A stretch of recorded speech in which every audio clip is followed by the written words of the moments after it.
warahmatullahi wabarakatuh. Bertemu lagi dengan Ibu dalam pembelajaran seni budaya.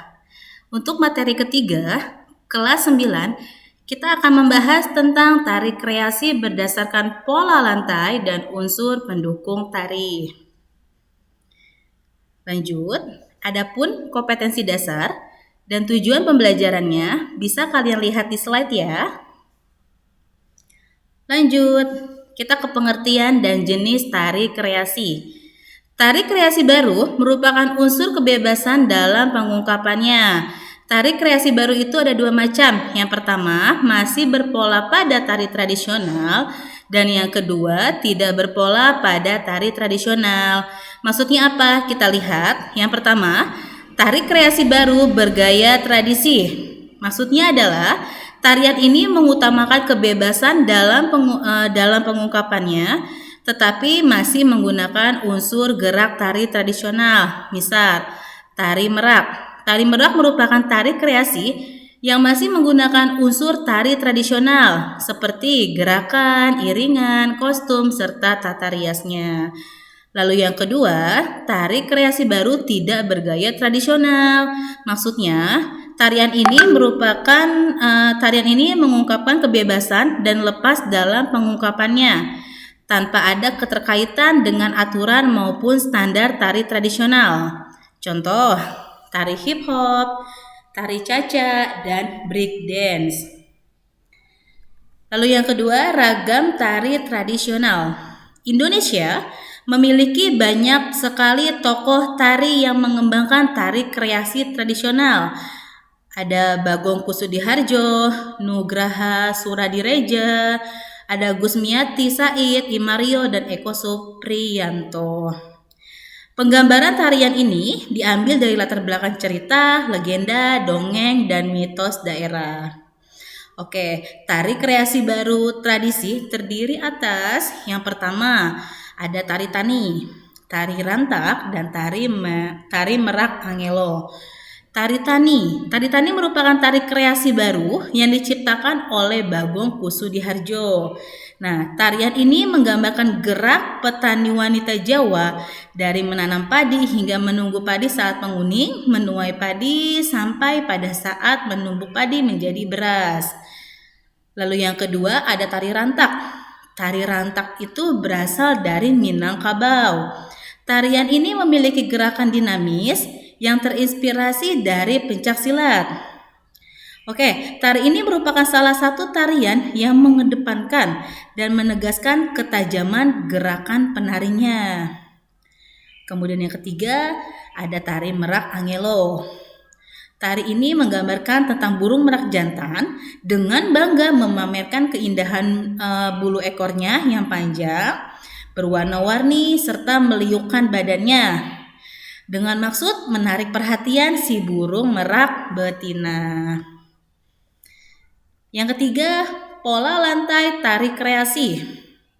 Setiap gerak penari dibatasi dengan sebuah pola-pola tertentu.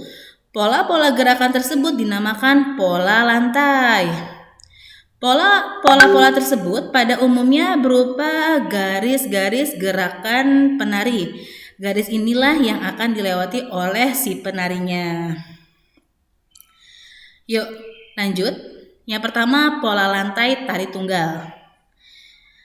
Pola lantai atau desain lantai pada tarian tunggal itu adalah garis maya yang terjadi sebagai akibat pergerakan penari tunggal yang berpindah tempat dari satu posisi ke posisi berikutnya. Secara umum, pola lantai tari tradisional itu bisa berbentuk garis lurus, garis lengkung, atau perpaduan antara garis lurus dan garis lengkung. Kemudian yang kedua, pola lantai berpasangan. Pada pola lantai berpasangan ini penarinya itu berpasangan, jadi garis lantai yang dibentuk dari formasi penari pasangan. Pada tarian berpasangan yang jumlahnya penari hanya 2 orang, bentuk polanya itu hanya satu macam, yaitu garis lurus. Kemudian unsur pendukung tari kreasi. Adapun unsur pendukung tari kreasi yang pertama adalah gerakan. Jadi pengertian gerakan pada tarian ini tidak hanya terbatas pada perubahan posisi berbagai anggota tubuh, tetapi juga ekspresinya. Artinya, perubahan mimik atau ekspresi wajah juga termasuk dalam gerakan dalam menari. Kemudian yang kedua, musik atau iringan. Fungsi musik dalam tari di samping untuk memperkuat gerak tarian, juga sebagai desain ilustrasi, pemberi suasana, dan membangkitkan imaji pada penontonnya. Untuk menggambarkan suasana sedih, dengan kekuatan gerak saja tidak cukup. Jadi dengan bantuan musik yang bernuansa sedih, kekuatan ekspresi penari akan lebih terasa dalam gerakan tari kreasi.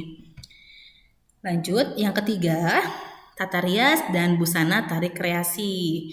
Jadi tata rias dan busana dalam tari itu saling berhubungan. Keduanya saling menguatkan karakter tarian yang dibawakan.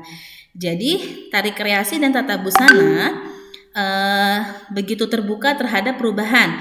Hal tersebut berbeda dengan tata rias busana yang didesain baku. Misalkan tata rias tari kreasi menghilangkan wajah aslinya dan tidak menggarap karakter tokohnya. Lalu yang keempat, ada properti atau pelengkapan dalam tari. Jadi properti itu ada dua macam. Yang pertama ada dance property dan stake property. Kalau dance property itu perlengkapan yang dimainkan oleh penari saat menari. Misal ada kipas, tombak, keris, panah, dan pedang. Sedangkan stake property itu perlengkapan yang digunakan untuk pentas di atas panggung.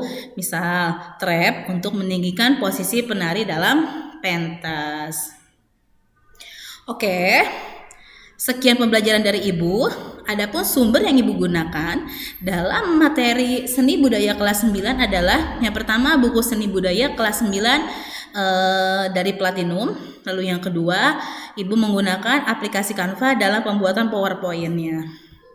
Oke, sekian, terima kasih. Wassalamualaikum warahmatullahi wabarakatuh.